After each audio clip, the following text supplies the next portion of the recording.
Vote মিটতেই চোরাপথে প্রবেশের রমরমা বাগদা সীমান্ত দিয়ে ধৃত ২৬ জন বাংলাদেশি সহ ২ দালাল।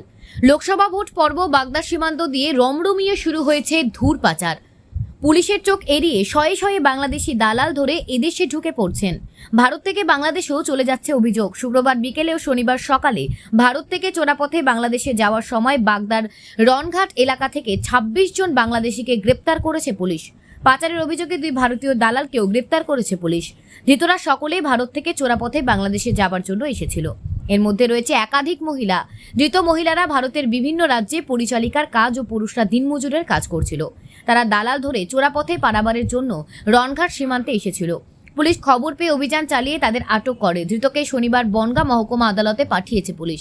বিচারক প্রত্যেককে ১৪ দিনের জেল হেফাজতের নির্দেশ দিয়েছেন।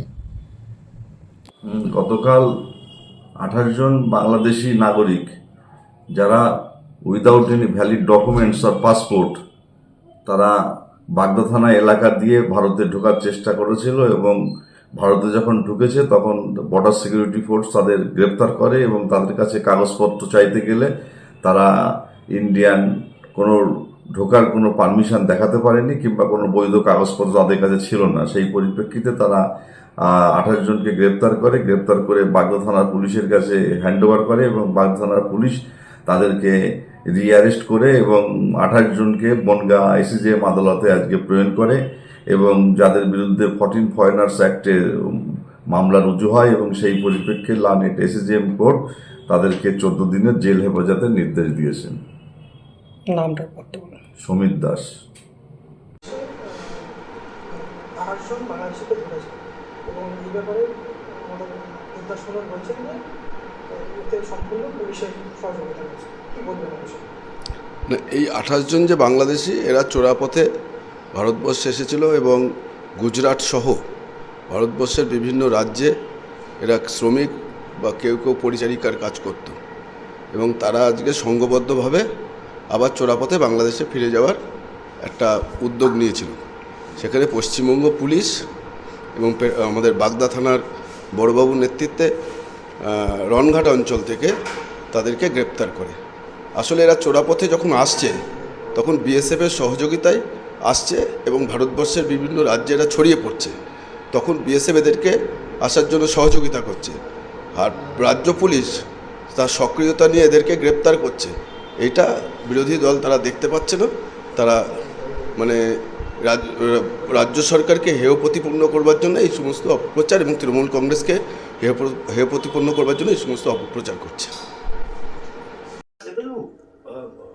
ভোট মিটতেই ফের কিন্তু রনঘাট সীমান্তে ২৬ জন বাংলাদেশি ধরা পড়ল। অবশ্য এবার পুলিশ ধরেছে, কি বলবেন এই বিষয়ে?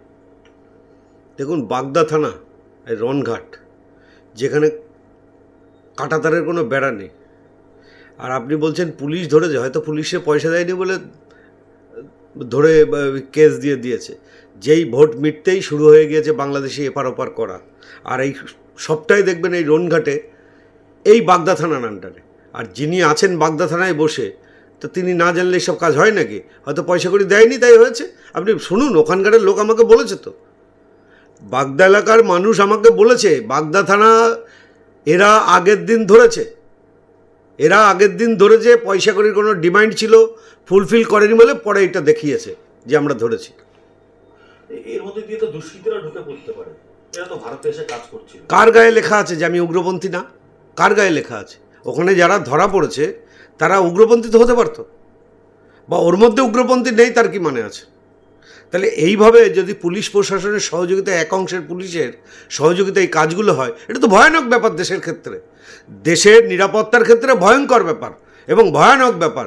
এই রনঘাট দিয়ে আপনারা দেখেছেন গরুর কাজ, এই বাগদা থানা ওই গরুর কাজ, ওখান দিয়ে মানুষের জমি ক্ষেত নষ্ট করে দিয়ে গরুর কাজে সহযোগিতা করা ওই বাগদা থানা। সব ক্ষেত্রে দেখবেন ওই রনঘাট দিয়ে আর বাগদা থানা, রনঘাট এবং বাগদা থানা, বাগদা থানার এক অংশে পুলিশের সাথে সহযোগিতা করছে।